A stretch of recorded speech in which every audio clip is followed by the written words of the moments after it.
Polling ശതമാനം എന്നതൊരു പ്രധാനപ്പെട്ട ഘടകമാണ്. സാധാരണഗതിയിൽ അത് കേരളത്തിലെ തെരഞ്ഞെടുപ്പ് രംഗങ്ങളിൽ വലിയ തോതിൽ വിശകലനം ചെയ്യപ്പെടുകയും ചർച്ച ചെയ്യപ്പെടുകയും ചെയ്യുന്ന ഒരു വിഷയമായിട്ട്, ഒരു രാഷ്ട്രീയ വിഷയമായിട്ട്, വോട്ടർമാരെ സ്വാധീനിക്കുന്ന അല്ലെങ്കിൽ വിധിയെ സ്വാധീനിക്കുന്ന ഒരു വിഷയമായിട്ട് അങ്ങനെ വരാറില്ലെങ്കിൽ തന്നെയും, അല്ലെങ്കിൽ മറ്റു സംസ്ഥാനങ്ങളെ വെച്ച് നോക്കുകയാണെങ്കിൽ ഈ പറയുന്ന പോളിംഗ് ശതമാനം നല്ല തോതിൽ ഉള്ളയിടമാണ് കേരളം എന്നതുകൊണ്ടും അങ്ങനെ അത് പ്രധാനപ്പെട്ട കാര്യമായി വരാറില്ലായിരുന്നു. പക്ഷേ ഇത്തവണയും നമ്മൾ തുടക്കത്തിൽ പറഞ്ഞപോലുള്ള ചില വളരെ പെട്ടെന്ന് സംഭവിച്ചേക്കാവുന്ന ചില സാഹചര്യങ്ങൾ അടക്കമുള്ളവ ഈ പോളിംഗ് ശതമാനത്തെ കുറക്കാനും കൂട്ടാനും ഒക്കെ കാരണമാകും ഓരോ മണ്ഡലങ്ങളിലും. അത് സംബന്ധിച്ചുള്ള വിവരങ്ങളിലേക്കാണ് നമുക്ക് പോകേണ്ടത്. അതിനുവേണ്ട ചില പ്രധാനപ്പെട്ട വിശദാംശങ്ങൾ രഞ്ജിത്ത് രാമേന്ദ്രൻ നൽകും. രഞ്ജിത്ത്, ഈ പോളിംഗ് ശതമാനം സംബന്ധിച്ച് ഈ ഒടുവിൽ വരുന്ന അന്തിമ വിധിയെ സ്വാധീനിക്കുന്ന വിധത്തിലുള്ള പോളിംഗ് ശതമാന വ്യത്യാസങ്ങൾ ഈ കഴിഞ്ഞ കാലങ്ങളിലേത് എന്തെങ്കിലും പറയാനുണ്ടാകുമോ?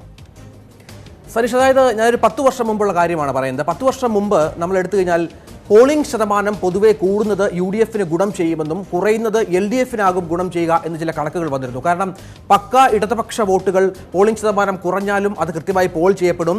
മറ്റ് സംഗതികൾ കൊണ്ട് ഉണ്ടാകുന്ന കൂടുതൽ പോളിംഗ് ശതമാനങ്ങൾ പൊതുവെ UDF ഗുണം ചെയ്യും എന്ന രീതിയിലായിരുന്നു ചില വിലയിരുത്തൽ. പക്ഷേ കഴിഞ്ഞ 2 തിരഞ്ഞെടുപ്പുകളിലായി 2009ലെയും 2014ലെയും തിരഞ്ഞെടുപ്പുമായി ബന്ധപ്പെട്ട് നമ്മൾ പരിശോധിക്കുമ്പോൾ പോളിംഗ് ശതമാനം ആ രീതിയിൽ വലിയ തോതിൽ മുന്നണികൾക്ക് ഗുണമോ ദോഷമോ എന്ന കാര്യം വലിയ പ്രസക്തമാകുന്നില്ല എന്നാണ്. 2 മുന്നണികൾക്കും ഒരുപോലെ ഗുണം ചെയ്യുന്ന സാഹചര്യം. ഞാൻ കഴിഞ്ഞ തവണ പറയുന്നത് പ്രത്യേകിച്ചും പത്തനംതിട്ട മണ്ഡലം എടുത്ത് പറഞ്ഞു കഴിഞ്ഞാൽ വെറും 65% മാത്രം പോളിംഗ് നടന്ന ഒരു പ്രദേശമാണ് പത്തനംതിട്ട. അവിടെ ഒരുപക്ഷെ 2 മുന്നണി സ്ഥാനാർത്ഥികളുമായി ബന്ധപ്പെട്ട ചില അതൃപ്തികളാണ് ഈ രീതിയിൽ പോളിംഗ് ശതമാനം കുറഞ്ഞത് എന്ന രീതിയിൽ ചില വ്യാഖ്യാനങ്ങൾ അന്ന് വന്നിരുന്നു. അന്ന് പക്ഷേ അവിടെ UDF ആണ് ജയിച്ചത്. കൃത്യമായും UDFന്റെ ആന്റണി നേരത്തെ ഉള്ള ഭൂരിപക്ഷത്തെക്കാളും വളരെ കുറഞ്ഞുവെങ്കിൽ പോലും അവിടെ വിജയം UDFനൊപ്പം നിന്നു. അതേസമയം കണ്ണൂരാകട്ടെ, കണ്ണൂർ ഏതാണ്ട് 82% പോളിംഗ് നടന്ന ഒരു പ്രദേശമാണ്. അവിടെ LDFന്റെ ശ്രീമതി ടീച്ചർ ജയിക്കുന്ന ഒരു സാഹചര്യമൊക്കെ ഉണ്ടായിരുന്നു. അപ്പോൾ നമ്മൾ ഈ പറഞ്ഞതുപോലെ പോളിംഗ് ശതമാനം കൂടുന്നത് UDF ഗുണം ചെയ്യുമെന്നും കുറയുന്നത് LDF ഗുണം ചെയ്യും എന്നും പറയുന്ന വ്യാഖ്യാനങ്ങളൊക്കെ മാറി മറിയുന്ന ഒരു സാഹചര്യമാണ് കഴിഞ്ഞ 10 വർഷമായുള്ളത്. നമുക്ക് നോക്കാം.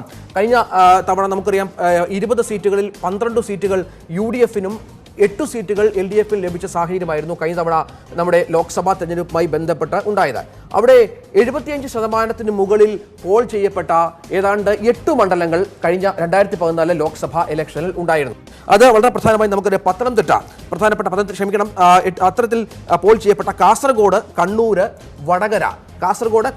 വടകര, കോഴിക്കോട്, പാലക്കാട്, ആലത്തൂർ, ആലപ്പുഴ, ഒപ്പം ചാലക്കുടി, ഇത്തരത്തിലുള്ള 8 മണ്ഡലങ്ങളാണ് കഴിഞ്ഞ തവണ 75% മുകളിൽ വോട്ട് പോൾ ചെയ്തത്. അതിൽ LDF 4 മണ്ഡലങ്ങളിൽ വിജയിച്ചു. വളരെ കൃത്യമായ ആധിപത്യം ഉള്ള മണ്ഡലങ്ങളിൽ LDF ജയിക്കുകയും ചെയ്തു. അത് നമുക്ക് പ്രധാനമായും അറിയാം. കാസർഗോഡ്, കണ്ണൂര് അടക്കം ഉള്ള 4 മണ്ഡലങ്ങളിൽ LDFന്റെ വിജയം ഉണ്ടാവുകയും UDFന്റെ ഭാഗത്ത് 3 മണ്ഡലങ്ങളിലുള്ള വിജയം ഉണ്ടാവുകയും ചെയ്തു. ഈ 75% മുകളിൽ പോളിംഗ് പെർസെൻറ്റേജ് ഉള്ള സ്ഥലത്തെ കാര്യങ്ങളാണ് ഞാൻ പറഞ്ഞത്. അത് 8 മണ്ഡലങ്ങൾ മാത്രമാണ് ഉണ്ടായത്. അതേസമയം 2009 ഒരു കണക്കിലേക്ക് നമുക്ക് പോയി കഴിഞ്ഞാൽ അത് വളരെ പ്രധാനപ്പെട്ട ഒരു കാര്യമാണ്. അന്ന് 2009 കണക്കിലേക്ക് ഒന്ന് പോയാൽ അവിടെ സംഭവിച്ചത് 8 മണ്ഡലങ്ങൾ, അതുപോലെ തന്നെ 70% മുകളിൽ പോൾ ചെയ്ത മണ്ഡലങ്ങൾ ഉണ്ടായിരുന്നു. UDF 5 മണ്ഡലങ്ങളിലും LDF 3 മണ്ഡലങ്ങളിലും വിജയിക്കുന്ന ഒരു സാഹചര്യം. അതാണ് ഈ പറഞ്ഞത്. 2009 2014 ഈ പോളിംഗ് പെർസെൻറ്റേജിന്റെ കാര്യത്തിൽ വലിയ തോതിൽ നേരത്തെ പറഞ്ഞു വെച്ചിരുന്നത് പോലെ ഗുണം ചെയ്യുക ആർക്ക് എന്ന കാര്യത്തിൽ കൃത്യമായ ഒരു വ്യാഖ്യാനം നമുക്ക് സാധിക്കില്ല. ഈ പറഞ്ഞതുപോലെ 5 മണ്ഡലങ്ങളിൽ UDF ജയിച്ച സാഹചര്യം 70% മുകളിൽ പോൾ ചെയ്തപ്പോൾ 2014 ഉണ്ടായിരുന്നു. LDF ആകട്ടെ 3 മണ്ഡലങ്ങളിൽ ജയിച്ച സാഹചര്യം ഉണ്ടായിരുന്നു. ഇത്തരത്തിലാണ് ഈ പോളിംഗ് പെർസെൻറ്റേജുമായി ബന്ധപ്പെട്ട് ഉണ്ടാകുന്ന കഴിഞ്ഞ 10 വർഷമായി ഉണ്ടായ ഒരു കണക്കിലെ ഒരു മാറ്റം. സനീഷ്, ശരി രഞ്ജിത്ത്, അത് ഈ ചർച്ചയിലേക്ക് അല്ലെങ്കിൽ ഇത് സംബന്ധിച്ചുള്ള വിവരങ്ങൾ ശ്രദ്ധിക്കുന്ന ആളുകൾക്ക് വളരെ വിലപ്പെട്ട വിവരങ്ങളാണവ. അത് കൃത്യമായിട്ട് മനസ്സിലാക്കാൻ ഉതകുന്നതുമാണ്. ഇപ്പോൾ BR കാർത്തിക് കൂടെ തിരുവനന്തപുരത്ത് നമ്മോടൊപ്പം ചേരും. അവിടെ നിന്നുള്ള വിവരങ്ങളുമായിട്ട്, സംസ്ഥാനത്തിൻ്റെ തലസ്ഥാനത്ത് നിന്നതിൻ്റെ ഒരു വിശകലനങ്ങളുമായിട്ട്. കാർത്തിക്, ഇത് നമ്മുടെ തെരഞ്ഞെടുപ്പ് വേദിയിൽ പ്രചാരണ ദിവസങ്ങളിൽ ഈ നമ്മുടെ നേതാക്കൾ വന്ന് പ്രസംഗിക്കുന്നിടത്തൊക്കെ വലിയ ആൾക്കൂട്ടമാണ്. ഒരുപക്ഷെ ഈ എല്ലാ തെരഞ്ഞെടുപ്പ് കാലത്തും എന്ന പോലെ വളരെ വലിയ ആൾക്കൂട്ടമാണ്. ഇത്തവണ ഈ കേന്ദ്ര നേതാക്കളടക്കം വന്ന് മത്സരിക്കുന്ന സാഹചര്യമുണ്ട്. പക്ഷേ ഈ ആൾക്കൂട്ടം അങ്ങനെ തന്നെയും പോളിംഗ് ബൂത്തുകളിലേക്ക് പോകാറുണ്ടോ എന്ന് നോക്കുമ്പോൾ ചില ചെറിയ ഘടകങ്ങൾ, നമ്മൾ ഈ പറഞ്ഞ പോലെ തുടക്കത്തിൽ പറഞ്ഞ പോലെ ചില ചെറിയ ഘടകങ്ങൾ ഒരുപക്ഷെ ഒരല്പം ആളുകളെ വീട്ടിലിരുത്താൻ പര്യാപ്തമായവ ഉണ്ട് താനും. ഈ പോളിംഗ് ശതമാനം സംബന്ധിച്ചുള്ളൊരു കണക്കുകളൊക്കെ വെച്ച് നോക്കിയാൽ അവിടെ നിന്ന് തരാവുന്ന വിവരങ്ങൾ എന്താണ്?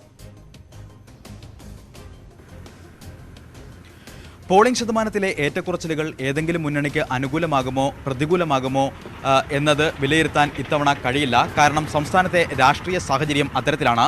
പോളിംഗ് ശതമാനം കുറഞ്ഞാൽ അത് LDF-ന് അനുകൂലമാകുമെന്നും പോളിംഗ് ശതമാനം കൂടിയാൽ അത് UDF-ന് അനുകൂലമാകും എന്നും ഒരു പരമ്പരാഗത വിലയിരുത്തൽ സംസ്ഥാനത്ത് ഉണ്ട്. എന്നാൽ ഇത്തവണത്തെ രാഷ്ട്രീയ സാഹചര്യം തികച്ചും വ്യത്യസ്തമാണ്. കേന്ദ്ര നേതാക്കളടക്കം സജീവ പ്രചരണ രംഗത്തുണ്ടായിരുന്ന തെരഞ്ഞെടുപ്പ്, രാഹുൽ ഗാന്ധി അടക്കമുള്ള നേതാക്കൾ മത്സരരംഗത്തേക്ക് എത്തിയ തെരഞ്ഞെടുപ്പ്, വികസനം മുതൽ വിശ്വാസം വരെ ചർച്ചയായ തെരഞ്ഞെടുപ്പ്, ഇങ്ങനെ പല രീതിയിൽ വ്യത്യസ്തമാണ് ഇത്തവണത്തെ രാഷ്ട്രീയ സാഹചര്യം. സമീപകാല തെരഞ്ഞെടുപ്പുകൾ വച്ച് നോക്കിയാൽ ഈ പോളിംഗ് ശതമാനം കൂടുന്നതും കുറയുന്നതും ഏതെങ്കിലും മുന്നണിക്ക് അനുകൂലമാകും എന്ന് പറയാനാവില്ല. 2014 ലോക്സഭാ തെരഞ്ഞെടുപ്പിൽ 74% പോളിംഗ്. ആ വിവരങ്ങൾ നമ്മുടെ കൈവശമുണ്ട്. ഞാൻ ശരി കാർത്തിക്, സംസാരിച്ചതിന് നന്ദി. രാജീവ്, ഇവിടെ ഇത്തവണ ഈ മറ്റ് തെരഞ്ഞെടുപ്പുകളേക്കാൾ വ്യത്യസ്തമായിട്ട് ഒരു പ്രധാനപ്പെട്ട സാഹചര്യം ചിലയിടങ്ങളിലെങ്കിലും ഒരു ത്രികോണ മത്സരമാണ്. 3 മുന്നണികൾ സജീവമാണ്. അപ്പോൾ ഈ പോളിംഗ് ശതമാനത്തെ അതുകൂടെ ചേർത്ത് കാണേണ്ടതായിട്ട് വരും. നമ്മൾ അങ്ങനെ നോക്കുമ്പോൾ എന്ത് ദൃശ്യമാണ് തെളിയുക? എന്തെങ്കിലും കാര്യങ്ങൾ അത് സംബന്ധിച്ച് പ്രവചിക്കാൻ പറ്റുമോ നമുക്ക്? അത് സനീഷ് പറഞ്ഞത് വളരെ പ്രസക്തമായ ഒരു കാര്യമാണ്. ഇപ്പോൾ കഴിഞ്ഞ പ്രാവശ്യത്തെ പോളിംഗ് പെർസെൻറ്റേജ് നോക്കുമ്പോൾ തിരുവനന്തപുരത്ത് ഏതാണ്ട് 68% മാത്രമേ പോളിംഗ് ശതമാനം, താരതമ്യേന കുറഞ്ഞ പോളിംഗ് ശതമാനമായിരുന്നു. അതിൽ ത്രികോണ മത്സരം നടക്കുമ്പോൾ 3 ഭാഗത്തു നിന്നും ആവേശമുണ്ടാകുമ്പോൾ സ്വാഭാവികമായും തിരുവനന്തപുരത്ത് പോളിംഗ് പെർസെൻറ്റേജ് കൂടണം. കഴിഞ്ഞ പ്രാവശ്യം ഒരുപക്ഷെ ഇടതുപക്ഷത്തിൻ്റെ ഭാഗത്ത് നിന്ന് സ്ഥാനാർത്ഥി അത്ര നന്നായില്ല എന്നൊക്കെയുള്ള കാര്യങ്ങൾ വന്നപ്പോൾ ഒരു മന്ദത ഉണ്ടായിട്ടുണ്ടാകും. അതുപോലെ തന്നെ കഴിഞ്ഞ പ്രാവശ്യം ഏറ്റവും കുറഞ്ഞ പോളിംഗ് ശതമാനം രേഖപ്പെടുത്തിയത് പത്തനംതിട്ട മണ്ഡലത്തിലാണ്. 66.02, 66%. അവിടെയും ഇപ്പോൾ ഒരു ത്രികോണ മത്സരം നടക്കുന്നതിൻ്റെ പ്രതീതിയല്ല, അവിടെ ത്രികോണ മത്സരം തന്നെയാണ്. അത് സ്വാഭാവികമായും പോളിംഗ് ശതമാനം ഉയർത്തണം. ഇവിടെ നേരത്തെ ചൂണ്ടിക്കാണിച്ച ഒരു പ്രശ്നം, പോളിംഗ് പെർസെൻറ്റേജ് വലുതായി കൂടുമ്പോൾ അവിടെ UDF ജയിക്കും, പോളിംഗ് പെർസെൻറ്റേജ് കുറയുമ്പോൾ LDF ജയിക്കും. കഴിഞ്ഞ തവണത്തെ കാര്യത്തിൽ ഇത് രണ്ടും തികച്ചും തെറ്റാണ്. ഏറ്റവും കുറവ് പോളിംഗ് ശതമാനം രേഖപ്പെടുത്തിയത് പത്തനംതിട്ട മണ്ഡലത്തിലാണ്, 66.02. അവിടെ UDF വിജയിച്ചു. ഏറ്റവും കൂടുതൽ പോളിംഗ് ശതമാനം രേഖപ്പെടുത്തിയത് കണ്ണൂർ മണ്ഡലത്തിൽ 81.33. അവിടെ LDF വിജയിച്ചു. അതുകൊണ്ട് ഈ പഴയ സങ്കല്പങ്ങളെല്ലാം മാറിമറിയുകയാണ്. പുതിയ രീതി ഒരുപക്ഷെ അതിന്റെ കാരണമായിട്ട് ഒരു പക്ഷേ കാരണം എനിക്ക് തോന്നുന്നത് പുതിയ വോട്ടർമാരുടെ എണ്ണം കൂടുന്നു എന്നുള്ളതാണ്. പുതിയ വോട്ടർമാർക്ക് ഒരു പക്ഷേ രാഷ്ട്രീയം ഉണ്ടാകാത്ത വോട്ടർമാരായിരിക്കും പുതിയ വോട്ടർമാർ. അതുകൊണ്ട് തന്നെ അവരുടെ എണ്ണം കൂടുന്നു. അപ്പോൾ ഈ വരുന്ന പോളിംഗ് സ്റ്റേഷനിലേക്ക് വരുന്നതിൽ അവരാണ് കൂടുതലെങ്കിൽ അവർക്ക് അവരുടേതായ രാഷ്ട്രീയമുണ്ട്. അവരുടെ രാഷ്ട്രീയം എങ്ങോട്ടാണ് എന്ന് നേരത്തെ നമ്മൾ തിരിച്ചറിഞ്ഞിട്ടില്ലാത്തതുകൊണ്ടും അവരത് ചെയ്തിട്ടില്ലാത്തതുകൊണ്ടും നമുക്ക് അത് കാണാൻ കഴിയാതെ പോകുന്നുള്ള ഒരു കാര്യം. 2, പോളിംഗ് പെർസെൻറ്റും വോട്ട് ഷെയറും അതോടൊപ്പം തന്നെ സീറ്റും തമ്മിൽ ഒരു ബന്ധവുമില്ല എന്ന് തെളിയിച്ചത് ആണ് BJP കഴിഞ്ഞ തവണ. BJP കഴിഞ്ഞ തവണ ദേശീയ തലത്തിൽ 31% വോട്ട് മാത്രമാണ് BJPക്ക് ലഭിച്ചത്. 31% വോട്ട് ലഭിച്ചപ്പോൾ 30 വർഷത്തിന് ശേഷം കേവല ഭൂരിപക്ഷത്തോടെ BJPക്ക് അധികാരത്തിലെത്താൻ സാധിച്ചു.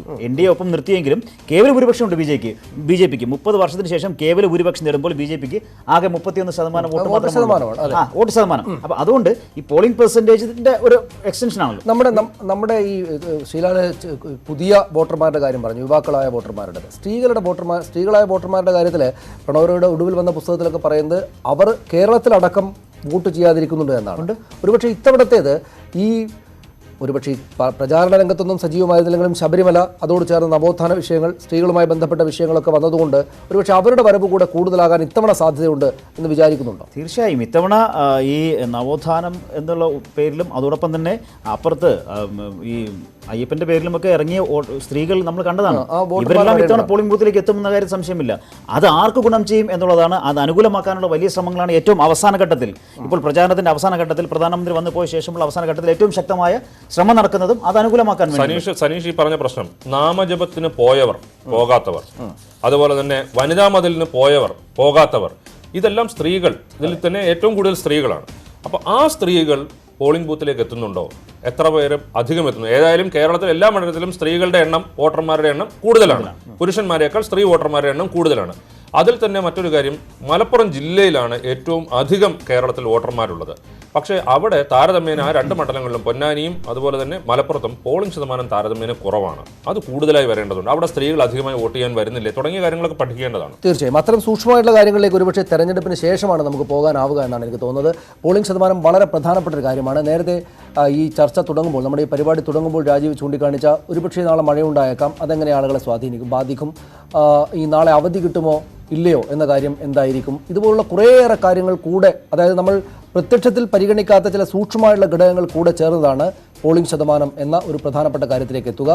ആ പോകുന്ന ആളുകൾ ചെന്ന് വോട്ട് ചെയ്തേക്കാമെന്ന് വിചാരിച്ച് ചെല്ലുന്ന ആളുകൾ ആ സമയത്ത് അവർക്കകത്തുണ്ടാകുന്ന രാഷ്ട്രീയമായിട്ടുള്ള തീരുമാനങ്ങളും വളരെ പ്രധാനപ്പെട്ടതായിരിക്കും. രാജ്യത്തിൻ്റെ ഭാവിയെ നിർണ്ണയിക്കാവുന്ന തീരുമാനങ്ങളെ സ്വാധീനിക്കുന്ന ഘടകങ്ങളായിട്ട് ഈ പോളിംഗ് ശതമാനം എന്ന കാര്യത്തെ കൂടെ നമ്മൾ കാണണം.